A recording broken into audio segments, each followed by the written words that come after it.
So, if you don't follow me on Twitter, A, why not? B, you probably didn't get the memo that we actually had a bit of a change of plans here at the site, and I've decided to go against the original plan after finding out it was a French movie with subtitles, and I basically decided to change the review over to a different movie that was also in the running. So this week, we're going to be watching Baghead. Enjoy.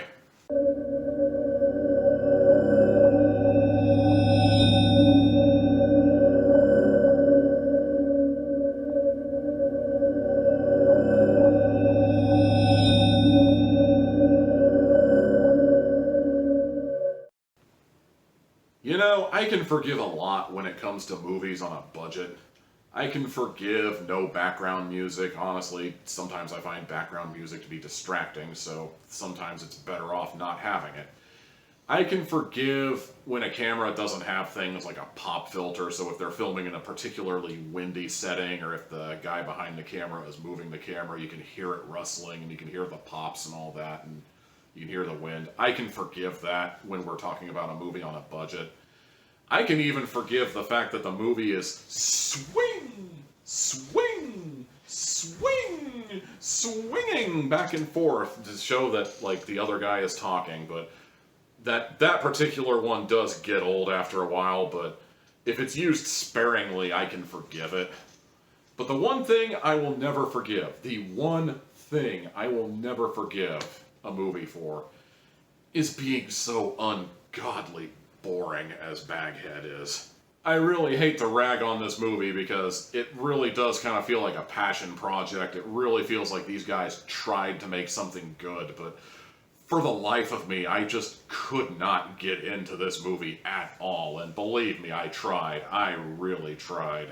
The plot of Baghead is simple. 4 people decide to go up to a cabin in the middle of nowhere and write a movie. We are literally watching a movie about people writing a movie.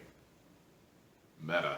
However, the further they progress, the more they notice this individual with a bag on his head keeps showing up on their property, and I'm just gonna spoil it for you right now because you don't deserve to be this bored. There's no Baghead. There's no real Baghead at any point in the movie. It's always one of the other 4 trying to prank the other 3, or it's a guy calling in a favor to a friend to kind of create the illusion that there really is a Baghead, but there isn't really.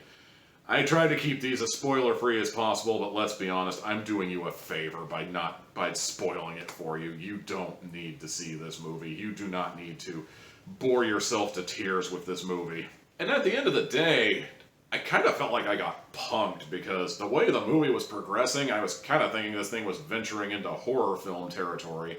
Like, okay, 4 dudes in the cabin in the woods there, not exactly the most original premise on the planet. But, you know, let's see what they do with it. You know, nothing's original under the sun, so maybe they come up with something that'll at least warrant like a 3 hats out of 4 video, you know, just something that entertained me. But it never did.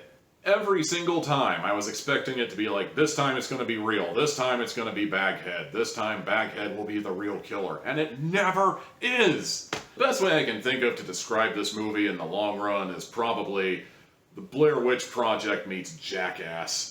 In the sense that, like, it's just 4 guys constantly pranking each other, trying to get their blood pumping, trying to get them scared, and then it's like, April Fools, it was really me the whole time. And I use the Blair Witch comparison because, if we're being honest, this movie was clearly shot on a budget. Like, dude clearly only had 1 camera, and I'm gonna guess they didn't want to do multiple takes in order to justify making jump cuts in the editing process, so there's a lot of that swing, swing I was talking about earlier.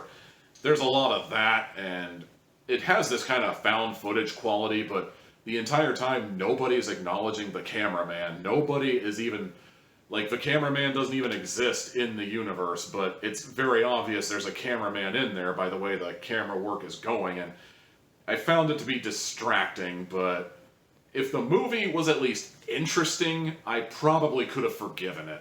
I've been racking my brain for the better part of the day trying to think of, like, witty things to say, but honestly, I can't think of anything else to say other than what was presented before me. This movie was just dull.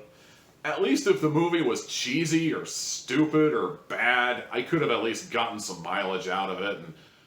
But I didn't even get that. I just got this.